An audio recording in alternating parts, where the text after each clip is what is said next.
होता है। आपको ध्यान होगा भारत के भी दक्षिण की फिल्मों में कई फॉरेंसिक का बड़ा जबरदस्त प्रयोग दिखाते हैं, बॉलीवुड की फिल्मों में नहीं दिखाते हैं।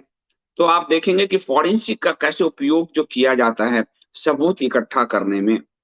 हमारे देश में हमारे कानून में इस तरह की व्यवस्था नहीं थी और वो इसलिए नहीं थी क्योंकि कानून ही 1920 का है।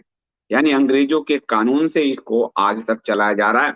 तो अपराध की जांच को और दक्ष बनाने के लिए और स्पेसिफिक बनाने के लिए और दोष सिद्धि अपराधियों की दोष सिद्धि हो आप देखेंगे कि कई लोगों की जब हत्या करके क्रिमिनल बच निकलता है और जिसकी पूरी फैमिली पे पड़ता है वो 20-20 साल केस लड़ रहा है और उनको आराम से अपराधियों को बेल मिल जाता है क्योंकि सबूत नहीं होते उसके।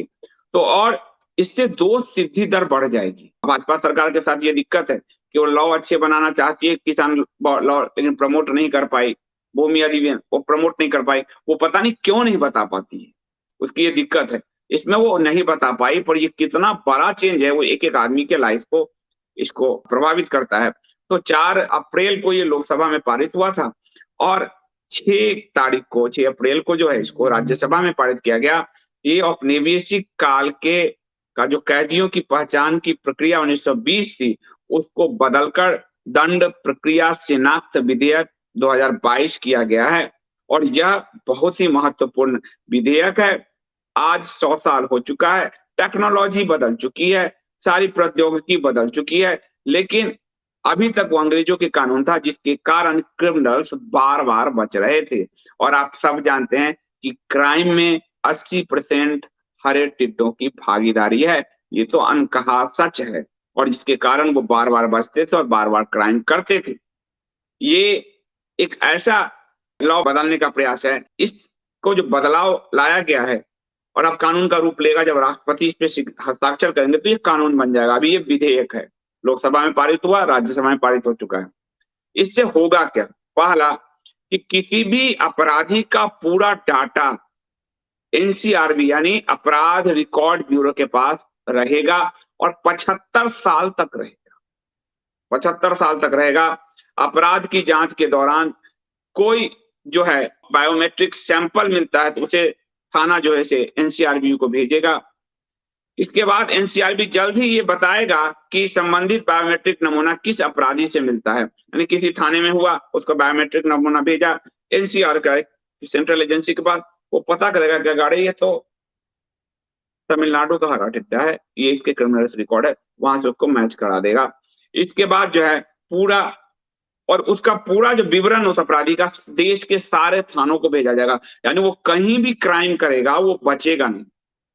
और इसमें आपको जो फॉरेंसिक के अलावा जो आप देखते हैं लाई डिटेक्टर, बायोमेट्रिक जिसके लिए बड़े सारे कानून और कोर्ट मना करती है जाते हैं, उस सब के प्रावधान भी किए गए हैं। आपको अगर ध्यान हो उस समय ये कानून लागू होता, मैं आपको उदाहरण देता हूँ।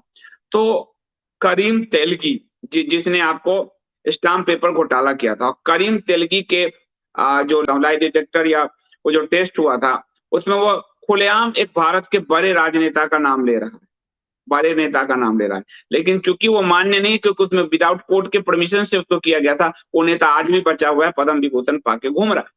लेकिन अब ये जो लॉ है, ये अगर सरकार बनाती है और कानून विधेयक पारित हो गया है, कानून का रूप ले लेगा राष्ट्रपति के सिग्नेचर करते, तो ये एक बड़ा बदलाव आने जा रहा है और वो आपको 75 साल तक हर क्रिमिनल का डाटा एक डाटा बैंक में रहेगा।